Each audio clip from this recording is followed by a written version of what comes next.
Pagkatapos kong muling mabuhay, natuklasan ko na. Ako pala ang naging unang panda sa mundong primordial. Dahil sa isang pagkakataon, nakita ko ang hinaharap. Ang lahi ng mga panda ay gagawing pambansang yaman ng Waksha. Ngunit ang bilang ng aming lahi ay napakakaunti. At bilang ninuno ng lahi ng mga panda, agad akong nagpasya na baguhin ang sitwasyon ng kakulangan ng mga panda. Pero sa mundong primordial na ito, kung saan ang mga Jinsian ay nagkalat at ang mga daluo ay kasandami ng aso. Wala akong ibang alam gawin kundi ang magpakyut. Pero buti na lang, alam ko ang takbo ng hinaharap. Kaya agad akong nagpasyang kumapit. Sa pinakamalakas na suporta, ang batas ng kalangitan ng mundong primordial. At ang unang bagay na ginawa ko, ay isumbong dito na si Hongjun ay may masamang balak laban sa batas ng kalangitan. Hindi pa nagtatagal, habang naglalakbay ako sa malawak na kalupaan ng mundong primordial. Hindi sinasadyang napulot ko ang isang piraso ng Jade Disc ng paglikha. Ang Jade Disc ng paglikha na ito ay mula sa dakilang si Pangu.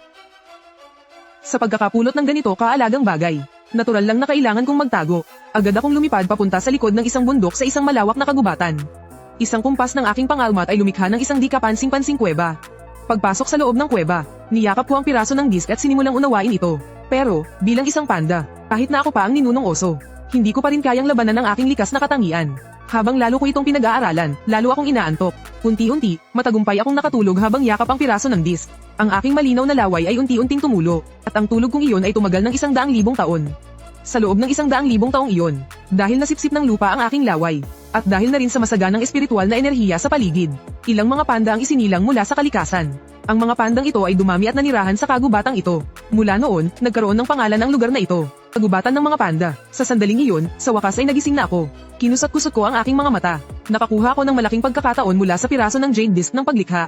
Sa isang panaginip, nasaksihan ko ang hinaharap sa loob ng di mabilang na kapanahunan. Ang pinakamahalaga sa lahat, natuklasan ko na maaapektuhan ako ng paparating na malaking kalamidad ng Longon. Kapag nawala na ako, ang lahi ng mga panda ay tuluyang hihina at maglalaho. Pagkatapos ng ilang malaking kalamidad, halos maubos na ang lahi namin. Dahil dito, kinailangan pang ampunin ng mga tao ang mga sumunod na henerasyon. Tinitingnan ko ang piraso ng Jade Disc sa aking kamay at napuno ako ng pag-aalala. Kahit na nakakuha ko ng pagkakataon mula rito, wala naman akong naintindihang kahit isang batas. At ang talento ko sa mundo ng Honghuang ay maituturing lamang na katamtaman. Kung walang mangyayaring di inaasahan, hanggang sa unang yugto lang ng Daluo Jinsian ang kaya kong abutin. Kailangan kong labanan ang tadhana, gamit ang kasalukuyan kong lakas bilang isang Taihi Jinsian sa unang yugto. Mahirap, kung ganoon, kailangan kong gumamit ng isang pambihirang kapangyarihan. Ang pagkapit sa malakas, kung anong sinabi ay siyang gagawin. Lumabas ako sa aking kuweba at lumipad sa himpapawid. Kinuha ko ang piraso ng Creation Jade, itinaas ito ng mataas, at sumigaw. Ako, ang munting oso. Nais kong ialay ang bagay na ito. Nakikiusap ako sa dakilang tiyan daw na magpakita. Gamit ang piraso ng Creation Jade Disc bilang pang-akit. Agad na napansin ng tiyan daw ang kagubatan ng mga panda. Agad, isang babaeng nakasuot ng simpleng puting damit. Ang palm unit sa mga ulap at bumaba sa aking harapan. Kasabay nito, iniabot niya ang kanyang kamay upang kunin ang piraso ng Jade Disc. Ipinikit ng babae ang kanyang mga mata, di narama ang 3,000 dakilang daw na nakatala rito. Nawala ang kalamigan sa kanyang mukha, at unti-unting itong naging malumanay. Unting oso, anong uri ng gantimpala ang iyong ninanais? Dakilang tiyan daw, ang buhay ko po ay puno ng paghihirap at sakuna. Lubos po akong humihiling ng inyong proteksyon. Hinaplos ng tiyan daw ang aking ulo. Ang mga ninunong oso ay may malaking ambag sa mundo ng Honghuang.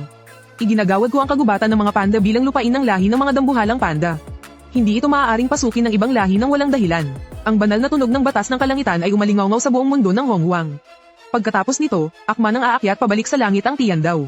Nang makita ko ito, agad kong niyakap ang kanyang binti. Ninunong oso, hindi ka ba nasiyahan sa gantimpalang ibinigay ko? Bahagyang nainis ang tiyan daw. Nang makita ko yun, sunod-sunod akong umiling.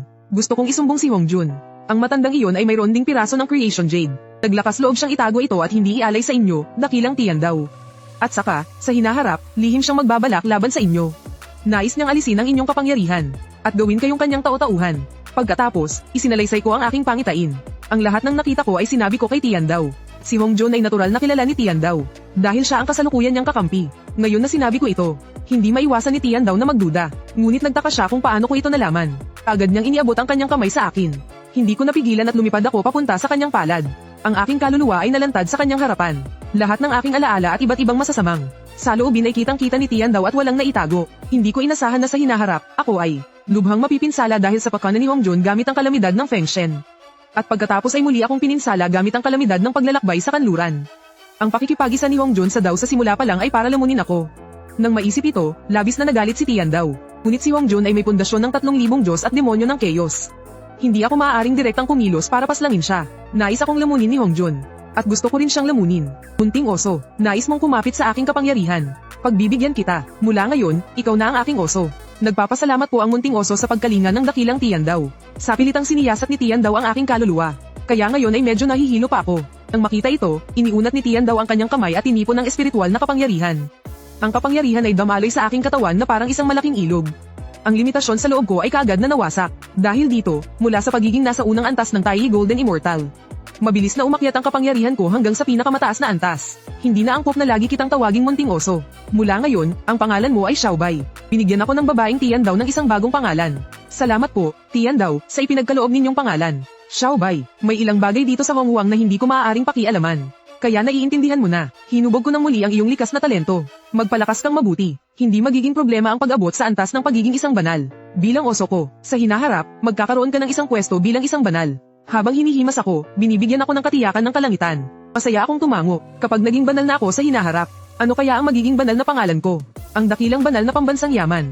Medyo nakakakilig palang isipin. Ang ninunong oso ay may malaking nagawang kabutihan sa sinaunang mundo. Ginagantimpalaan ng 3,600 mga banal na kapangyarihan at pamamaraan, malaki man o maliit. Habang ako'y natutulala, ang tinig ng kalangitan ay muling umalingaw-ngaw sa buong mundo. Ang mga nilalang sa sinaunang mundo ay tuluyang natulala. Gaano palang katagal ang nakalipas, ginantimpalaan na naman ng kalangitan ang ninunong oso.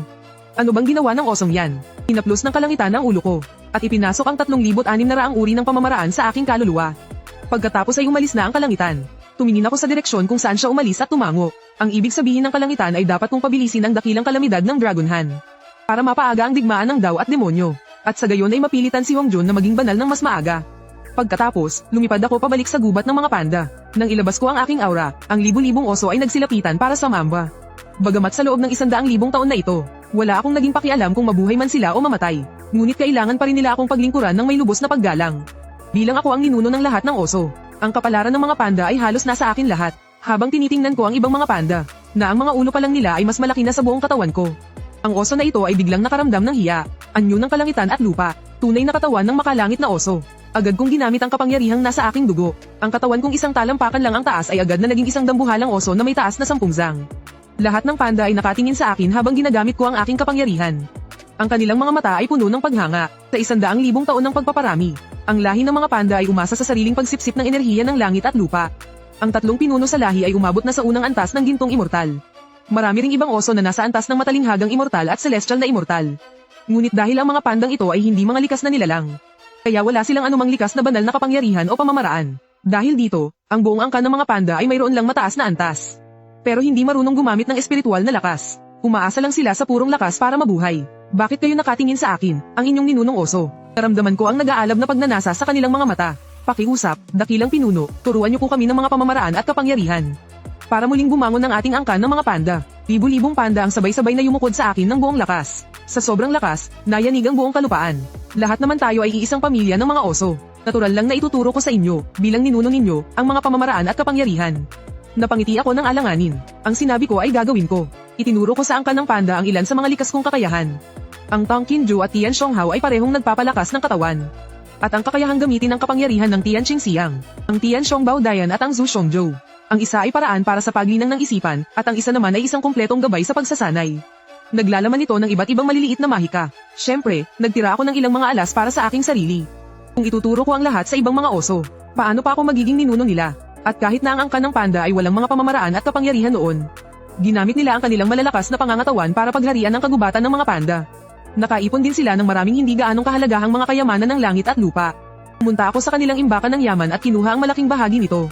Gumugol pa ako ng 100,000 taon. At sa wakas, nagawa kong likhain ang 3,600 tableta ng pamana. O, landas ng kalangitan. Ang abang osong ito ay gumugol ng 100,000 taon upang likhain ang 3,600 tableta at ilagay ang mga ito sa kagubatan ng mga panda. Nais kong ibahagi ito sa lahat ng lahi ng Honghuang. Sumigaw ako ng malakas bilang anunsyo sa kalangitan. Ang ninunong oso ay hindi maramo. Ibinabahagi ang mga pamamaraan sa lahat ng lahi para sa ikauunlad ng buong mundo. Ipagkaloob ang merito ng pagtuturo at kaliwanagan. Ang tinig ng dakilang daan ay umalingaw-ngaw sa 4 na karagatan at 8 kaparangan. Kasabay nito, isang 7 kulay na liwanag ang bumaba sa kagubatan ng mga panda. 70% ng merito ng pagtuturo ay napunta sa akin. 30% naman ang napunta sa mga tabletang iyon ng kaliwanagan. Dahil sa kabutihang ito, muling tumaas ang aking antas. Kahit hindi ako tuluyang umangat, isang hibla na lang ang layo ko sa susunod na antas. At ang natirang 30% ng merito ng pagtuturo, ang nagbigay daan upang ang 3,600 tableta ng kaliwanagan. Lahat ay naging mga Hautian Meritorious Spirit Treasures. Kasabay nito, sa isang banal na lupain ng kabundukan sa Honghuang. Isang matandang lalaki ang nakaupo sa isang ginintoang lotes. Hawak ang isang gintuang setro na may siyam na dragon. At sa kabilang kamay ay isang piraso ng Creation Jade Butterfly. At siya ay si Hongjun. Ang osong ito ay hindi lang isang anomalya. Mayroon din itong napakalakas na swerte. Hindi nararapat para sa akin na kumilos laban dito. Mukhang mas maagang darating ang malaking kapighatian. Hindi niya maiwasang sumimangot. Ang Dragon Hand Tribulation ay nagsimula dahil sa pag-aagawan sa swerte. Kung hihintayin kong may handa ang lahat, tiyak na maaagaw ko ang swerte. At sa gayon ay maabot ang tugatog ng pagiging isang santo. Ngayong mas maaga ang pagdating ng kapighatian. Kailangan kong bilisan ang aking mga paghahanda. Samantala, sa kanluran, sa isang madilim na bundok sa bundok Samero na puno ng masamang enerhiya. Ang ninuno ng mga demonyo, si Luo Hao, ay labis na natuwa matapos ang kanyang mga kalkulasyon. Noong una, iniisip ko pa kung paano mapapaaga ang kapighatian. Ang Ancestor Bear na ito ay nakatulong sa akin ng malaki. Mukhang mayroon kaming tadhana ng Ancestor Bear na ito. Kahit na mayroon akong 12 Petal World Destroying Black Lotus bilang sasakyan. Mukhang kulang pa ako ng isang alagang sasakyan. Samantala, sa Panda Forest, nasaan ang tatlong matatanda ng Iron Eater Clan? Sumigaw ako ng malakas. Tatlong matandang lalaki na nakasuot ng itim na balabal ang lumipad palapit. Ang tatlong ito ay ang tatlong matatanda ng lahi ng mga panda. Matapos kong ituro sa kanila ang mga banal na kapangyarihan at pamamaraan ng paglilinang. Nag-anyo silang tao, at ngayon ay nasa huling yugto na sila ng pagiging isang Golden Immortal. Kayong tatlo, maglaan kayo ng isang lugar sa Panda Forest, para ilagay ang 3,600 Dao Enlightenment Tablets na ito. Pahintulutan lamang ang 3,600 nilalang mula sa ibang mga lahi na pag-aralan ito ng libre. Para sa iba na gustong makita ang mga Dao Enlightenment Tablets, hayaan ninyo silang magbigay ng kaukulang halaga. Ang sino mang gagawa ng gulo ay permanenteng tatanggalan ng karapatang mag-aral. Iwinasiwas ko ang aking kuko. Ang 3,600 Dao Enlightenment Tablets ay naging banal na liwanag at pantay na hinati sa tatlo. Ang taktika na ito ay natutunan ko mula sa mga panda exhibit ng mga tao sa hinaharap. Limitado lang ang bilang ng mga makakapanood ng panda ng libre. Kung puno na at gusto pa ring manood, kailangan na nilang bumili ng tiket. Sa daan-daang lahi ng Hongwang, ang mga lahi ng Dragon, Phoenix at Kilin ang unang dumating. Bagamat ang kanilang tatlong angkan ay itinuturing na mga namungunang angkan sa Hongwang. Ngunit sa isang libreng pagkakataon na tulad nito, lahat ay gustong makisali. Pero nang marinig nilang 3,600 lang ang pwestong ibibigay ko, agad na hindi natuwa ang tatlong angkan. Hindi pa ito sapat para sa isang buong angkan. Dahil wala nang ibang mapagpipilian, nagpa siya ang tatlong angkan na paghati-hatian ang lahat ng pwesto. At para naman sa mga hindi nakakuha ng pwesto, sa daan-daang angkan ng Hongwang, sila ay natulala. Ako po, si Moji, ang matandang oso, ay bumabati sa tatlong pinuno. Lumapit si Moji sa harap ni Zulong at yumukod bilang paggalang. Itinaas ni Zulong ang kanyang kamay, at ginamit ang espiritual na lakas para bahagyang itayo si Moji. Huwag mong tingnan ang kanyang pagiging magalang, kung hindi dahil sa 3,600 batong nagbibigay kaalaman. Si Moji, na nasa antas lang ng Golden Immortal, ay wala man lang karapatang kausapin siya. Nakita ko po na sa angkan ng tatlong pinuno ay marami pang mga nakababatang miyembro, na hindi magagawang unawain ang batong nagbibigay kaalaman. Hindi ko po kayang tiisin na makita silang umuwing walang dala. Kaya naman, naisipan kong kausapin ang tatlong pinuno. Nagpakita si Moji ng itsurang nasasaktan at nanghihinayang. Nang marinig ng tatlo ang sinabi ni Moji, lihim silang natuwa. Kung ang tatlong pinuno ay handang magbigay ng ilang regalo sa aming Zokshong, siguro naman ay maaari pa tayong gumawa ng paraan. Walang kahihiyang nagsimulang maningil ng bayad sa pagpasok si Moji. Ang parehong pangyayari ay naganap din sa iba pang daan-daang angkan. Matapos mag-usap ni Zulong, Yuan Feng, at Shi Qilin, wala silang nagawa kundi ibigay ang ilang kayamanan kay Moji. Pagkatapos, hiniling ng tatlo kay Moji na makita si Zokshong. Nais nilang itanong kung paano makukuha ang gantimpala mula sa langit. Nakita ni Moji na hindi niya maaaring lubusang galitin ang grupo ni Shi Qilin. Kaya agad siyang nagpadala ng mensahe sa akin sa pamamagitan ng isipan. At ako naman ay walang pag-aalinlangang pumayag. Tutal, gusto ko rin namang makita kung anong itsura ng Dragon, Phoenix at Kilin. Makalipas ang ilang sandali, sa palasyo ni Zokshong, pagpasok ng tatlo, isang maliit na oso ang natutulog ng paikot sa isang sapin sa sahig. Hindi niya napigil ang buhatin ng maliit na oso at haplasin ito sa kanyang mga braso. Napakayabang naman ng Zokshong na ito. Personal kaming tatlong dumalaw sa kanya. Pero nagawa pa niyang magtago at hindi magpakita. Talagang nagpapaka-importante siya sa harap natin. Hindi nakita ni Yuan Feng si Zokshong, kaya agad siyang nag-apoy sa galit. Mapang-asar nang umiti si Zulong kay Yuan Feng. Ang Zokshong ay nasa harapan lang natin sa lahat ng oras. Hindi mo lang ito napansin. Napansin ni Yuan Feng ang bahid ng pangungot siya sa mga mata ni Zulong. Kaya't bumaling siya para tanungin si Shi Qilin. At pinaalalahanan siya ni Shi Qilin ng ilang bagay. Bakit mayroong isang maliit na oso sa palasyo ng Zokshong na ito? Ang tatlong elder ng angkan ng panda ay nasa rurok lamang ng Golden Immortal. Pero ang maliit na oso na ito sa iyong mga braso ay nasa rurok na ng antas ng Taiyi Golden Immortal. Isang hibla na lang ang layo mula sa paunang yugto ng Dalua Golden Immortal. Sa tingin mo, sino siya? Nang mapagtanto ito, medyo napahiya si Yuan Feng. Agad niya akong ibinaba mula sa kanyang mga bisig at ibinalik sa dati kong pwesto. Pagkatapos ay tinanong niya ang dalawa kung ano ang susunod na gagawin. Sinabi ni Zulong na dapat nilang hintayin na magising ang Zokshong. Kaya umupo siya ng nakadekwatro at nagsimulang mag-meditate. Nang makita ito, umupo na rin si Shi Qilin para mag-meditate. Nang makita ni Yuan Feng ang ginawa ng dalawa, wala siyang nagawa kundi sumama rin. At ang maikli kong idlip ay tumagal ng 100 taon. Nagising ako at humikab. Sa sandaling iyon, naramdaman ng tatlo, kasama si Zulong, nagising na ang Zokshong. Kaya't itinigil nila ang kanilang pag-meditate. Sa pagkakataong ito, bumalik na rin ako sa aking ulirat. Agad kong ginamit ang aking banal na kapangyarihan para mag-anyong isang adultong panda. Tungkol naman sa kung bakit hindi ako nag-aanyong tao. Sinubukan ko na ito dati. Ang kinalabasan pala ay isang maliit na paslit. Kung ikukumpara, mas maringal at dominante pa rin ang anyong hayop ko. Kayong tatlo ay sigurado akong sina Zulong, Yuan Feng, at Shikilin, tama ba? Ano ang maipaglilingkod ng abang oso na ito sa inyo? Ibinaba ko ng husto ang aking sarili. Pero sa isip ko, pinag-iisipan ko kung paano sila lolokohin. Sa orihinal na takbo ng mga pangyayari, ang Zokshong na ito ay dahil sa kanilang tatlo. Naapektuhan at nawala noong panahon ng kalamidad ng Dragon Han. Nang makita nila na tinatawag ko ang sarili kong maliit na oso. Ang tatlo, kasama si Zulong, ay nagpakita ng kasiyahan at tumango. At diretsahan namang sinabi ng tatlo ang kanilang pakay. Lumalabas na noong isinilang silang tatlo, nasa rurok na sila ng antas ng Dalawa Golden Immortal. 1,000,000 taon na silang nananatili sa antas na ito, ngunit wala pa ring anumang pagunlad. Kung nais nilang umangat pa, ang tanging paraan ay sa pamamagitan ng kabutihang loob na ipinagkaloob ng langit. Kaya't naisipan nilang tatlo na pumunta rito upang humingi ng payo. Oh, tatlong dakilang Diyos, hindi po karapat-dapat ang abang oso na ito na magbigay ng payo sa inyo. Ipinagdikit ko ang aking mga paa at yumuko bilang paggalang. Sa 100 taon kong pagtulog, natuklasan ko ang isang paraan para magtamo ng merito mula sa kalangitan. Ngunit ang mga aral ay hindi basta-basta ipinapasa. Ang daw ay hindi ipinagbibili ng mura. Kung nais malaman ng tatlong dakilang Diyos, hinihiling ko sa inyong tatlo na mag-alay ng kapalit para sa daw. At putulin ang ugnayan ng karma sa munting osong ito. Seryoso kong sinabi, kasabay ng pagunat ng aking mga kuko. Nang marinig ito, walang nagawa ang tatlo, kasama si Zulong. Paano ba naman nila hindi maiintindihan ang gusto kong sabihin? Agad na naglabas ng tigi-isang kayamanan ang tatlo. Ngunit lahat ay nasa antas lamang ng Hautian Spiritual Treasure. Nang makita ko yun, lalong umasim ang mukha kong panda.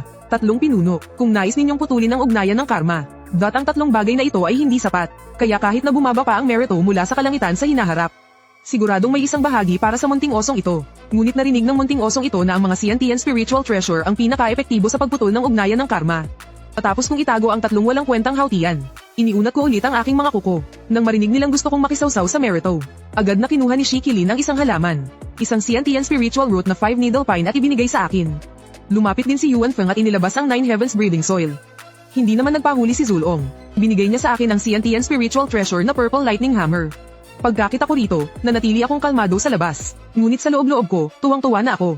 Natanggap ko na ang mga kayamanan. Agad akong nagpasya na sabihin sa tatlo ang paraan para magtamo ng merito mula sa kalangitan. Pagkatapos, lumipad ako palabas ng palasyo ng ninunong oso at lumutang sa himpapawid. Una, ipinag-cross ko ang aking mga kamao, yumuko sa kalangitan, at nagbigay pugay. Ipinapalong sa daw ng kalangitan. Ako, ang ninuno ng libu-libong oso. Ngayon ay nais gamitin ang 3,600 batong tanda ng kaliwanagan upang patatagin ang kapalaran ng aking lahi ng panda para hindi ito magkawatak-watak. Pagpalain ang gubat ng panda ng magandang panahon. Hanggat ang lahat ng lahi ay may mabuting kalooban at gumagalang sa kalangitan, maaari silang lahat pumunta sa aking lahi upang walang bayad na unawain ang 3,600 banal na kakayahan. Walang limitasyon sa dami, matapos kong gawin ang panunumpa sa daw ng kalangitan. Sa isang iglap, ang 3,600 batong tanda ng kaliwanagan ay naglabas ng 7 kulay na liwanag na bamalat sa gubat ng panda. Ang buong Panda Forest ay bumuo ng isang 5 Elements Great Formation. Ang swerte sa itaas ng ulo ng bawat panda ay natipon sa gitna ng Panda Forest at sumanib sa lugar na ito. Kasabay nito, kumonekta ito sa 3,600 Enlightenment Steles. Hindi na kailangan pang magnilay-nilay ng bawat panda. Bawat isa ay maaaring makakuha ng isa sa 3,600 divine abilities ng random. Kasabay nito, ang kapangyarihan ng merito ay bumaba mula sa langit at pumasok sa aking katawan. Ang innate essence ay nagsimulang mamuo, na naging isa sa 3 bulaklak sa itaas ng ulo. Matagumpay akong nakalusot sa maagang yugto ng Dalawa Golden Immortal. Nang makita ito ni Zulong at ng dalawa pa, sa labas ay binati nila ako sa pamamagitan ng pagklas ng kanilang mga kamao. Ngunit sa totoo lang ay hindi sila natutuwa. Ang maagang yugto ng Dalawa Golden Immortal ay hindi man lang nila pinapansin. Kayong tatlo, sa kasalukuyan, ang daan-daang lahi sa Honghuang ay nagpapatayan. Ang mga lahi ng ibon, hayop, at may kaliskis ay nangangailangan ng pinuno upang mamahala at magpanatili. Ang inyong pinagmulan ay hindi may kukumpara sa aming maliliit na oso. Marami kayong mga dalubhasa sa inyong lahi. Kayang-kaya ninyong maging pinuno ng lahat ng lahi, upang mabawasan ang patayan at mapanatili ang kaayusan sa daan-daang lahi ng Honghuang. Kung gagamitin ninyo ang Siantian Lingbao para sugpuin ang swerte, tiyak na bababa ang merito mula sa langit. Isa-isa kong ipinaliwanag, kung susundin ang takbo ng mga pangyayari. Sa talino ng tatlo ni Zulong, aabutin siguro sila ng 300,000 taon bago nila ito maisip. Ngayon, sa isang salita ko lang, pinabilis ko ang lahat ng 300,000 taon. Tungkol naman sa pagpapanatili ng kaayusan, ako, ang osong ito, ay hindi talaga nagtitiwala sa kanilang tatlo. Sa simula, ang tatlong ito ay para lang mapanatili ang kaayusan. Ngunit kalaunan, nasilaw sila sa merito. Gusto pa nila ng mas maraming merito. Kaya sinimulan nila ang Great Calamity of Longon. Naintindihan na ni Zulong at ng dalawa pa ang ibig kong sabihin. Agad silang nagkasundo, si Zulong ang mamumuno sa 4 na dagat at sa mga may kaliskis. Ang lahi ng kilin ang mamumuno sa mga hayop sa lupa, ang lahi ng phoenix ang mamumuno sa mga ibon. Agad na nag-class ng kamao ang 3 bilang palem at umalis na sila. Ngunit nang bumalik sa kanyang lahi si Shikilin, pinag-isipan niyang mabuti. At agad siyang nagalit, ang Panda Forest ay may proteksyon ng Heavenly daw at hindi maaaring pasukin. Ibinigay sa kanya ang mga hayop sa lupa, hindi ba't panloloko yon? At sa sandaling iyon, bumalik ako sa palasyo ng Zokshong. Inilabas ang 9 Heavens breeding soil, at itinanim dito ang 5 needle pine. Sa ngayon, ang 5 needle pine ay isang punla pa lamang. Tinataya ko na bago ito mamulaklak at mamunga, maaaring kailangan pa nitong lumaki sa loob ng 100,000 taon. Sa tuwing naiisip ko na pagkatapos ng 100,000 taon ay makakakain na ako ng masasarap na prutas. Nasa sabik ang aking puso, at ang 3,600 enlightenment steles ay parang isang susi na nagbukas sa pintuan ng Immortal Path. Sa loob ng 30,000 taon na ito, ang lakas ng daan-daang lahi sa Great Wasteland ay tumaas ng husto. Dahil sa 3,600 enlightenment steles na nagpapatatag sa kanilang kapalaran. Naging napakadali rin para sa mga miyembro ng lahi ng panda na magsanay. Naabot ng 3 matatanda ng panda ang paunang yugto ng Taihi Golden Immortal. Mayroon ding mahigit 100 Golden Immortals sa lahi, 3,000 Zuan Immortals, 70 hanggang 80,000 True Immortals. Ngunit sa panahong ito, ang 3 lahi ay hindi tumigil. Sinakop nila ang daan-daang lahi sa lahat ng dako. Pagkatapos ng 10,000 taon, matagumpay na napasuko ng 3 lahi ang daan-daang lahi. Agad silang nagtayo ng mga altar at nag-alay ng hindi mabilang na mga handog. Nagsimula silang manalangin sa Heavenly Daw. Matagumpay na nakakuha ng merito mula sa Heavenly Daw ang mga lahi ng Dragon at Phoenix sa pamamagitan ng paraang ito. At nakalagpas sila patungo sa Quasi Saint Realm. Nang makita ni Shikilin na sunod-sunod na pumasok ang dalawa sa Quasi Saint Realm, hindi niya maiwasang mainggit. Gusto rin niyang sumunod sa kanila. Ngunit sa daan-daang lahi ng mga hayop, ang lahi ng panda ang nagpasakit sa kanyang ulo. Nakatingin ang elder ng lahi ng kilin na si Molin. At nagbigay ng mungkahi sa problemadong si Shikilin. Gusto niyang gamitin ang pagiging tuso at sakim ng ninunong oso. Iminungkahi niyang dalhin ni Shikilin ang mga kayamanan para tuksohin ito. Para pumayag ang ninunong oso sa pangalan lamang. At hindi makikialam ang lahi ng kilin sa anumang usapin ng lahi ng panda. Nang marinig ni Shikilin ang ideyang ito, biglang nagliwanag ang kanyang mga mata. Ngunit sa isiping ang walang hiya, at sakim na oso na iyon, kasama ang kanyang mapagkunwaring mukha. Tiyak na lolokohin ako nito ng gusto. Hindi niya maiwasang makaramdam ng kirot sa puso. Hindi nagtagal, dumating si Shikilin sa gubat ng panda. Nakita kong may isang sinag ng gintong liwanag na bumagsak sa aking harapan. Agad kong pinagdaop ang aking mga paa bilang pagbati. Ito ang batang tagadala ng kayamanan. Kailangan kong maging mabait sa kanya, para mas marami akong makuha mula sa kanya mamaya. Pabilis na nagpakawala si Shikilin ng isang espiritual na enerhiya para itayo ako. Agad niyang sinabi ang kanyang pakay. Ang angkan ng mga panda ay pinagpala ng kalangitan kaya't kami ay may kapayapaan. Kami, ang mga munting oso, ay talagang ayaw makialam sa mga usapin ng daan-daang lahi sa Honghuang. Nais lang naming manatili sa kagubatan ng mga panda, magsanay ng mabuti, at magbigay galang sa kalangitan. Pero tapat naman ang aking katawan. Nakaunat na ang aking mga kuko sa kanya. Nagngalit ang mga ngipin ng unang kilin at agad na naglabas ng isang napakahalagang kayamanan. Ang pinakamataas na uri ng innate spiritual treasure, ang Chen Kunding. Nang makita ang kayamanang ito, nanlaki ang aking mga mata. Ang Chen Kunding na ito ay isang sukdulang kayamanan para sa depensa. Ito ang nakuha ng hari ng pamumulot na si Hongjun noong digmaan ng 3 angkan. Kalaunan ay ibinigay niya kay Nuwa. Si Nuwa, mukhang ako, ang ninunong oso, ay talagang itinakda para sa iyo. Ang 9 na langit na lupa na ginamit mo sa paglikha ng tao mula sa putik ay nasa aking mga kamay. Sa hinaharap, ang Chen Kunding na gagamitin sa pag-aayos ng langit at pagpino ng mga bato ay nasa aking mga kamay na rin. Ako, bilang pinuno ng mga panda, isang lahi ng mga hayop sa lupa, paano ko hahayaan na ang mga hayop ay apihin at maliitin ng 2 ibang lahi? Kaming mga panda ay handang kilalanin ka, dakilang pinuno, bilang pinuno ng lahat ng hayop. Pagkatapos kong tanggapin ang mga bagay, nagsimula na akong kumilos. Yumuko ako sa unang kilin bilang tanda ng pagpapasakop. Agad naman akong itinayo ng unang kilin. Hindi siya naniwala kahit sa isang salita ko. Agad siyang nagpahayag sa akin. Kahit ako ang pinuno ng mga hayop, hindi ako makikialam sa anumang usapin ng angkan ng mga panda. Ikaw pa rin ang may ganap na kapangyarihan dito. Pagkatapos, naglaho siya sa isang gininto ang liwanag. Pagdating sa kanyang angkan, agad na nagsagawa ng ritual ang unang kilin at nanalangin sa kalangitan. Bumababa ang merito mula sa langit. Dahil dito, naabot din niya ang antas ng Quasi Saint. At matapos makamit ng unang kilin at ng 2 pa ang kanilang tagumpay. Sunod-sunod silang nagpasya na mag-isang magsanay para sa panibagong tagumpay. Samantala, ako naman sa palasyo ng ninunong oso, ay walang tigil sa pagsingot ang ilong ko. Isang pambihirang bango ang gumising sa akin mula sa pagkakatulog. Ito ay isang dalisay na halimuyak. Siguradong ito ay mula sa isang pambihirang espiritual na prutas. Tila nasa labas lang ito ng kagubatan ng mga panda. Agad akong naging isang itim na sinag ng liwanag at lumipad palabas. Makalipas ang ilang sandali, nakarating ako sa aking patutunguhan. Nakita ko sa lupa ang isang buto ng itim na lotes na parang wes. Isang campaign ng aking kuko, at ang buto ng itim na lotes ay bumagsak sa aking palad. Ang buto ng lotes na ito ay isa palang napakahalagang kayamanan. Kapag kinain ko to, siguradong tataas ang aking kapangyarihan. Pinagmasdan kong mabuti ang itim na buto ng lotes at labis akong natuwa. Pero agad kong napansin na may mali, dahil isa itong buto ng lotus. Dapat nasa loob ito ng isang lotus pod. Bakit ito biglang lilito sa isang bukas na lugar? Isa itong patibong. Nang marealize ko ito, akma na sana akong tatakbo. Bigla, isang malakas na demonyong enerhiya ang sumabog mula sa kawalan at ipinako ang aking katawan. Lagot, mukhang hindi ko na maisasalba ang balat ko ngayon. Sa isang saglit, pinagsisihan kong naging matako ako. Agad akong nagtaas ng kamay at yumuko. Ang abang oso na ito ay naparito upang salubungin ang dakilang Panginoon. Hinihiling ko sa dakilang Panginoon na magpakita. Kawili-wili ka namang oso. Nahuli lang naman kita dahil sa iyong katakawan. Pero sinasabi mo pang sadya kang naparito para salubungin ako. Ang kapal talaga ng mukha mo. Ang demon ancestor na si Luoho, sakay ng ika-12 antas na world-ending Black Lotus, ay lumabas mula sa kawalan. Sa isang kumpas ng kanyang manggas, inalis niya ang pagkakagapos sa akin. Ancestor Bear, ang orihinal kong intensyon ay hulihin ka para gawing aking sakayan. Pero ang tunay mong anyo ay talagang napakapangit tingnan.